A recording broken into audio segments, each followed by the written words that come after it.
Hello everyone, एक बार फिर से आप सभी का स्वागत है मेरे यूट्यूब चैनल इंग्लिश विद विकास जम।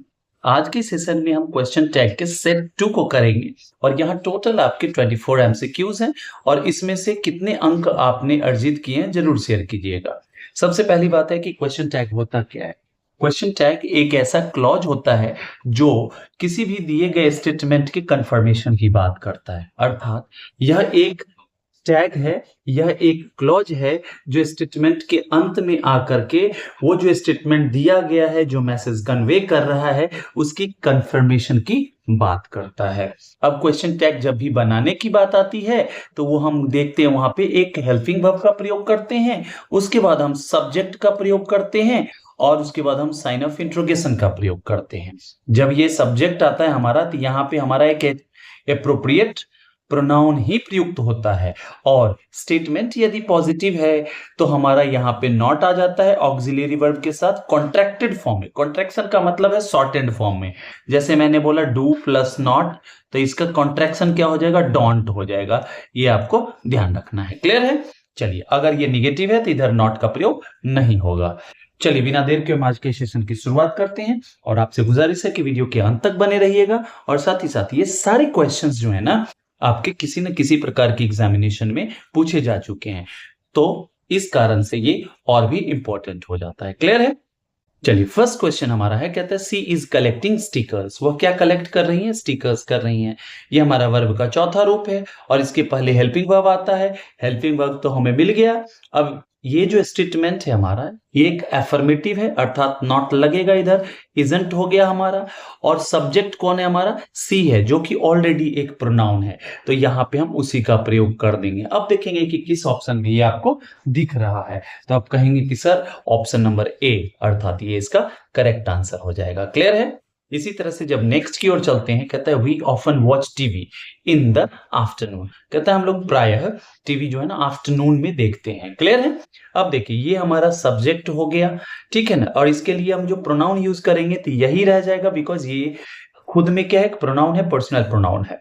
तो ये देखिए, ही कहां से आ गया, ही कहां से आ गया, ही कहां से आ गया, अर्थात जब भी होगा हमारा वी होगा सब्जेक्ट, अर्थात ऑप्शन नंबर डी हो जाएगा। अब देखिए, ये डोंट कहां से आया, ये मेरा वर्ब का फर्स्ट फॉर्म है और हम सबको पता है कि वर्ब का फर्स्ट और फिफ्थ फॉर्म जो होता है वो प्रेजेंट सिंपल टेंस का वर्ब फॉर्म होता है और प्रेजेंट सिंपल टेंस का जो हमारा ऑक्सिलियरी वर्ब होता है वो होता है डू और डज, अर्थात यहीं से आएगा और वी अपने साथ डू लेता है, अर्थात डोंट वी हो जाएगा। क्लियर है? चलिए, नेक्स्ट हमारा है, कहता है you have cleaned your bike. आपने अपनी बाइक साफ कर ली है। अब देखिए, यहां पे हमारा ये क्या है, हेल्पिंग वर्ब है, वर्ब का थर्ड फॉर्म है ये, तो हेल्पिंग वर्ब हमारा हो गया हैव। क्लियर है? और कौन किया है? तो यू। अब देखेंगे इधर किसी भी प्रकार के निगेटिव वर्ड का प्रयोग नहीं है, तो यहाँ पे हैवंट हो जाएगा, दोनों को कॉन्ट्रैक्ट कर देंगे और सब्जेक्ट हमारा यू आ जाएगा, अर्थात क्या हो जाएगा, हैवंट यू, अर्थात ऑप्शन नंबर ए जो है इसका करेक्ट आंसर हो जाएगा। क्लियर है? अगर समझ आ रही हो, सारे कॉन्सेप्ट्स क्लियर हो रहे हो, तो लाइक शेयर सब्सक्राइब करना ना भूलना। चलिए, नेक्स्ट है हमारा, कहता है John and max don't like maths. John और मैक्स क्या पसंद नहीं करते हैं? मैथ्स नहीं पसंद करते हैं। इस सेंटेंस को देखेंगे तो यहाँ पे नॉट दिख रहा है, अर्थात जो इसका जो क्वेश्चन टैग बनेगा वो हमारा एफर्मेटिव होगा। क्लियर है? एफर्मेटिव मतलब पॉजिटिव होगा। तो हम यहाँ पे ये जो दिख रहा है डू आपका, ये हमारा क्या हो गया, एक हेल्पिंग वर्ब हो गया, तो डू आ जाएगा। जॉन और मैक्स, इनसे दो लोगों के होने का बोध हो रहा है और ये दोनों थर्ड पर्सन है, थर्ड पर्सन प्लूरल नंबर में, और थर्ड पर्सन प्लूरल नंबर में हमारा प्रोनाउन क्या हो जाता है सब्जेक्टिव केस में, दे, तो क्या हो जाएगा, डू दे। अब देखेंगे कि ये आपको किस ऑप्शन में दिख रहा है, तो कहेंगे सर ऑप्शन नंबर बी में दिख रहा है, जो कि आपका करेक्ट आंसर हो जाएगा। क्लियर है? चलिए, नेक्स्ट हमारा कहता है Peter played handball yesterday. Peter ने कल हैंडबॉल खेला था। ठीक है ना, खेला। अब देखिए, यहाँ पे प्लेड हमारा सेकेंड फॉर्म ऑफ वर्ब है। कहेंगे कि सर प्लेड तो हमारा सेकेंड और थर्ड दोनों होता है, लेकिन याद रखें कि प्लेड जब थर्ड फॉर्म के रूप में काम करता है तो उसके पहले हम हेल्पिंग वर्ब का प्रयोग करते हैं और सेकेंड फॉर्म में क्या होता है, कोई हेल्पिंग वर्ब नहीं आता है। अर्थात ये पास्ट इंडिफिनिट हो गया और पास्ट इंडिफिनिट का जो हमारा हेल्पिंग वर्ब होता है डिड होता है। अब देखिए यहाँ पे आर है, यहाँ पे डोंट है, यहाँ पे आरंट है, अर्थात ऑप्शन नंबर ए जो है इसका करेक्ट आंसर हो जाएगा। और यहाँ किसी भी प्रकार के निगेटिव वर्ड का प्रयोग नहीं है तो डिडंट हो जाएगा हमारा। और पीटर के लिए ही का प्रयोग होगा क्योंकि ये किसी लड़के का नाम है। क्लियर है? चलिए नेक्स्ट हमारा कहता है they are going home from school. वे लोग कहाँ जा रहे हैं? घर जा रहे हैं। कहाँ से जा रहे हैं? तो विद्यालय से घर जा रहे हैं। अब देखेंगे दे आर गोइंग, आर हमारा हेल्पिंग वर्ब हो गया तो आर लगा दिया, नॉट नहीं है लगा हुआ तो आरंट हो गया। और दे तो ऑलरेडी हमारा एप्रोप्रिएट प्रोनाउन है जो कि एक पर्सनल प्रोनाउन है, अर्थात क्या हो जाएगा इसका क्वेश्चन टैग? आरंट दे। अब देखेंगे यह आपको किस में मिल रहा है? ऑप्शन नंबर सी में मिल रहा है। क्लियर है? चलिए नेक्स्ट हमारा कहता है Mary didn't do her homework last Monday. Mary ने अपना होमवर्क लास्ट मंडे को नहीं किया। अब देखिए डिडंट है तो अर्थात हमारा डिड यहां से आ जाएगा हेल्पिंग वर्ब। नॉट एक बार लग चुका है तो इधर नहीं आएगा। मैरी किसी एक लड़की के नाम का बोध हो रहा है, अर्थात इसके लिए हम सी का प्रयोग कर देंगे तो हो जाएगा डिड सी। क्लियर है? अब देखेंगे कि यह आपको किस ऑप्शन में दिख रहा है, तो ऑप्शन नंबर डी में दिख रहा है। क्लियर है? चलिए नेक्स्ट हमारा है कहता है he could have bought a new car. वह एक नई कार खरीद सकता था, मतलब नहीं खरीदा। अब देखेंगे यहाँ पे मॉडल वर्ब हमारा कुड है जो कि एक हेल्पिंग वर्ब होता है, इसका प्रयोग कर देंगे इधर कुड। इधर देखेंगे किसी भी प्रकार के निगेटिव वर्ड का प्रयोग नहीं है तो नॉट लग जाएगा, कुडंट हो जाएगा। ही का प्रयोग कर देंगे क्योंकि ये खुद क्या है? हमारा प्रोनाउन है। ठीक है ना, हो जाएगा कुडंट ही। अब देखेंगे सेल का तो प्रयोग होना नहीं क्योंकि सेल का तो यहाँ प्रयोग ही नहीं है, अर्थात ऑप्शन नंबर बी जो है करेक्ट आंसर हो जाएगा। डज कहां से आ जाएगा? डज का तो प्रयोग तब होता जब वर्ब फॉर्म फिफ्थ होता, जिसके लिए हम ऑक्सिलियरी वर्ब डज का प्रयोग करते। वांट भी नहीं होगा। क्लियर है? चलिए आगे बढ़ते हैं। कहता है केविन विल कम टुनाइट। कहता है केविन आज रात आएगा, मीन्स उसके आने की संभावना है, वो आएगा आज। क्लियर है? अब देखिए विल है हमारा, तो विल और नॉट जब कॉन्ट्रैक्ट होता है तो बनता है वांट। ठीक है ना, वांट। और केविन से किसी एक व्यक्ति का बोध हो रहा है और ये लड़का का नाम है तो वांट ही, अर्थात ऑप्शन नंबर ए जो है इसका करेक्ट आंसर हो जाएगा। क्लियर है? चलिए नेक्स्ट हमारा है कहता है आई एम क्लेवर, मैं चालाक हूं। अब देखेंगे यहाँ पे हमारा आई एम जो है, एम है यहाँ पे क्या? एक हेल्पिंग वर्ब। और यहाँ निगेटिव वर्ड नहीं है तो इसके साथ हम क्या करते हैं? नॉट लगा देते हैं तो आमंट हो जाता है। लेकिन आमंट को हम लिखते क्या है? आरंट लिखते हैं, ये चीज ध्यान रखना है। प्रायः बच्चे यहाँ पे फंस जाते हैं अगर आपके ऑप्शन में आमंट दिख जाए तो। ठीक है ना, चलिए क्या हो जाएगा? आमंट और आई जो है वो आ जाएगा आमंट आई, अर्थात ऑप्शन नंबर ए जो है इसका करेक्ट आंसर हो जाएगा। क्लियर है? चलिए नेक्स्ट कहता है Claudia wasn't in the class. Claudia जो थी क्लास में नहीं थी। अब देखिए वॉजंट है तो नॉट का तो यही काम खत्म हो गया, नॉट इधर आने वाला नहीं है। वॉज है हमारा यहाँ पे मेन वर्ब और हेल्पिंग वर्ब दोनों के रूप में काम करता है।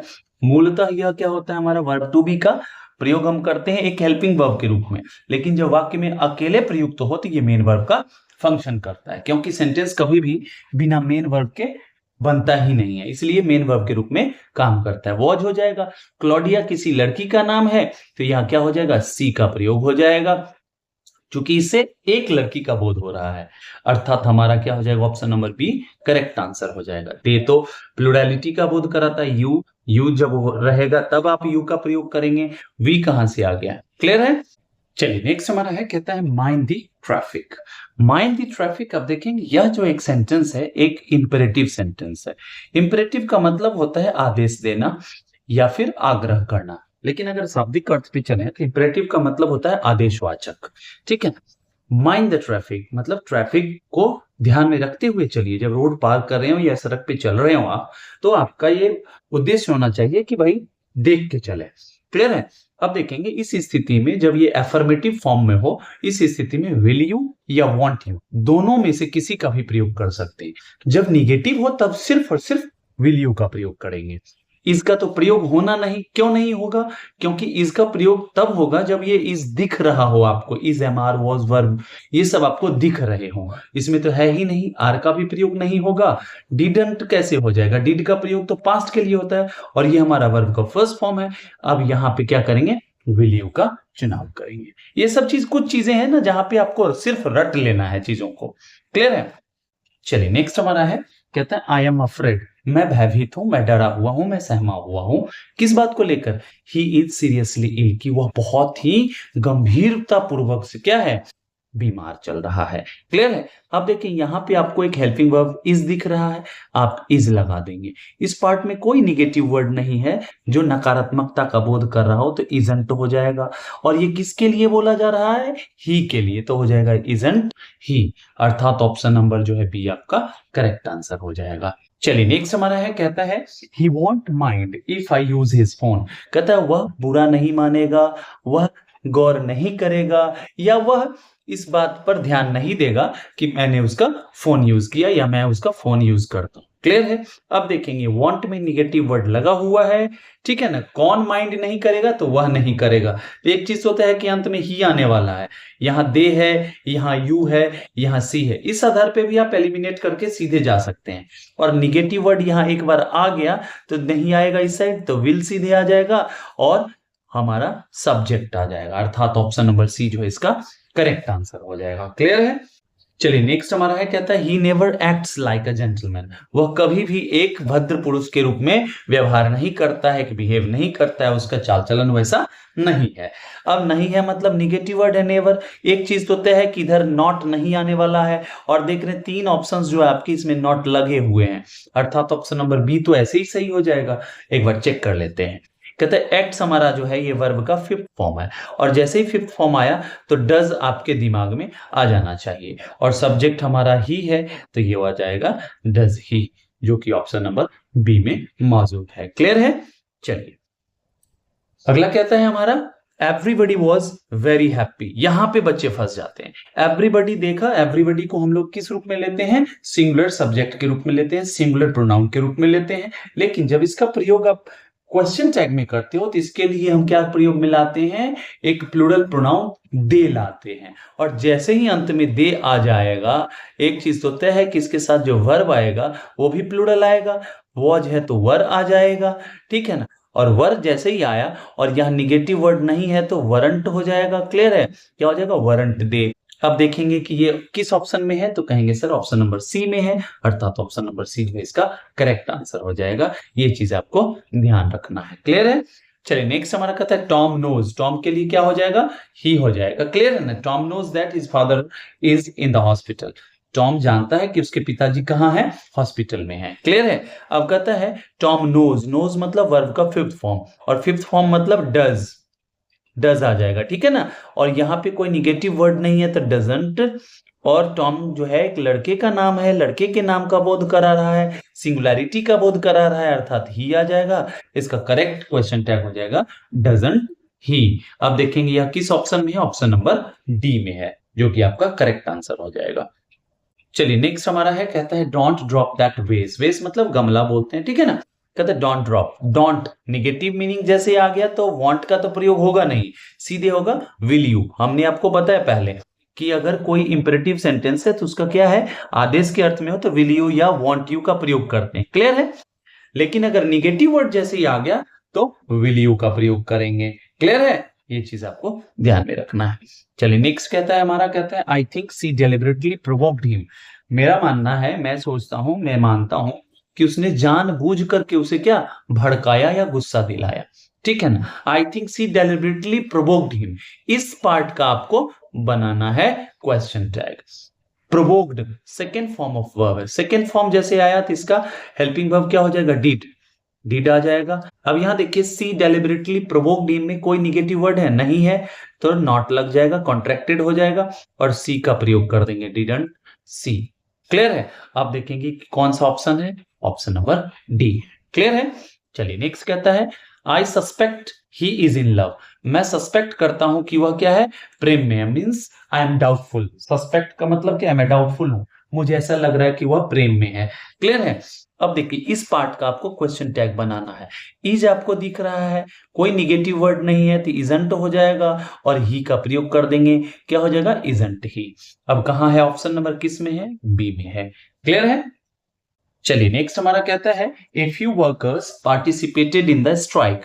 कहता है कि कुछ ही मजदूरों ने या कामगारों ने क्या किया, पार्टिसिपेट किया, अपनी भागीदारी प्रस्तुत की, किस चीज में, हड़ताल में। अर्थात फ्यू जो है ना हमारा फ्यू, ये अपने साथ प्लूरल काउंटेबल नाउन लेता है, ये चीज भी आप ध्यान रखेंगे। ठीक है, अब पार्टिसिपेटेड ये सेकेंड फॉर्म ऑफ वर्ब है, सेकेंड फॉर्म ऑफ वर्ब है तो इसका ऑक्सिलरी वर्ब क्या होगा, डिड होगा। क्लियर है। अब देखना है आपको कि क्या इसमें कोई निगेटिव वर्ड है, नहीं, फ्यू हमारा निगेटिव वर्ड है, ठीक है ना, लेकिन ए फ्यू जब भी हम यूज करते हैं ये पॉजिटिव हो जाता है, ठीक है ना, और द फ्यू ये भी हमारा क्या हो जाता है, पॉजिटिव हो जाता है। इस बात का खासा ध्यान रखना है, नहीं तो आप क्या कर देंगे, आता हुआ क्वेश्चन आप गलत कर देंगे। क्लियर है। अब पार्टिसिपेटेड मतलब डिड, तो यहां पे क्या हो जाएगा, डिडंट दे, ये आपका करेक्ट आंसर हो जाएगा। क्लियर, क्यों हो जाएगा, क्योंकि फ्यू होता है निगेटिव लेकिन ए फ्यू पॉजिटिव होता है, अर्थात इसमें किसी प्रकार के निगेटिव वर्ड का प्रयोग नहीं है तो नॉट लगेगा। और डिड क्यों आया, क्योंकि ये पार्टिसिपेटेड हमारा सेकेंड फॉर्म ऑफ वर्ब है, और सेकेंड फॉर्म ऑफ वर्ब क्या है, पास्ट इंडिफिनिट में प्रयुक्त होता है, और पास्ट इंडिफिनिट का क्या है, हेल्पिंग वर्ब डिड होता है। क्लियर है, अर्थात ऑप्शन नंबर ए जो है इसका करेक्ट आंसर हो जाएगा। क्लियर है। हम वैसे भी जानते हैं कि हैज, हैव, हैड जब तक वाक्य में नहीं रहेगा, इज, एम, आर, वॉज, वर, तब तक उसका ऑक्सिलरी वर्ब के रूप में प्रयोग नहीं किया जाएगा। क्लियर है।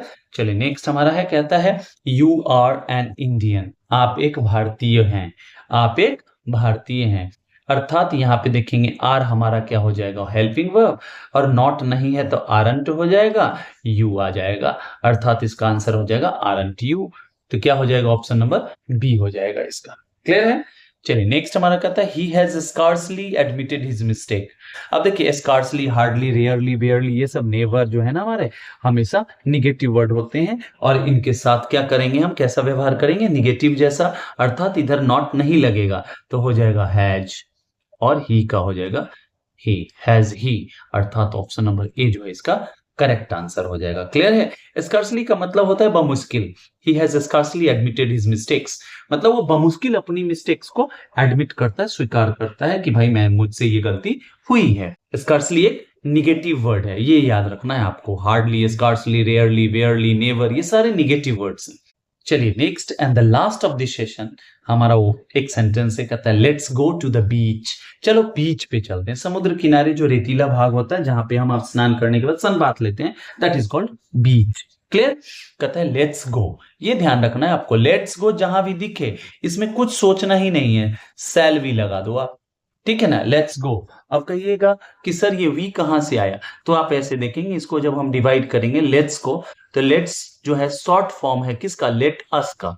लेट हमारा एक क्या होता है, पॉजिटिव वर्ब होता है, और इसके बाद हमेशा एक ऑब्जेक्टिव केस के प्रोनाउन का प्रयोग किया जाता है, और इसका सब्जेक्टिव केस क्या होगा, अस का वी होगा, अर्थात हमने इसका प्रयोग किया वी का। क्लियर है। दे कहां से आ जाएगा, यू कहां से आ जाएगा, दे कहां से आ जाएगा, ये चीजें बेसिक हैं, अगर इनको आप अगर ढंग से देखते हो ना तो गारंटी है स्पीड अपने आप आ जाएगी। एक बार आपका फाउंडेशनल चीज सब जो है ना क्लियर हो गया ना तो स्पीड तो यूं आ जाएगा। क्लियर है। चलिए अगर सेशन अच्छा लगा हो तो लाइक शेयर सब्सक्राइब करना ना भूलिए, और अच्छे लोगों तक पहुंचाइए जो जिनको आवश्यकता है इन चीजों की। चलिए till the time we meet next, happy learning and keep evolving. Thank you so much.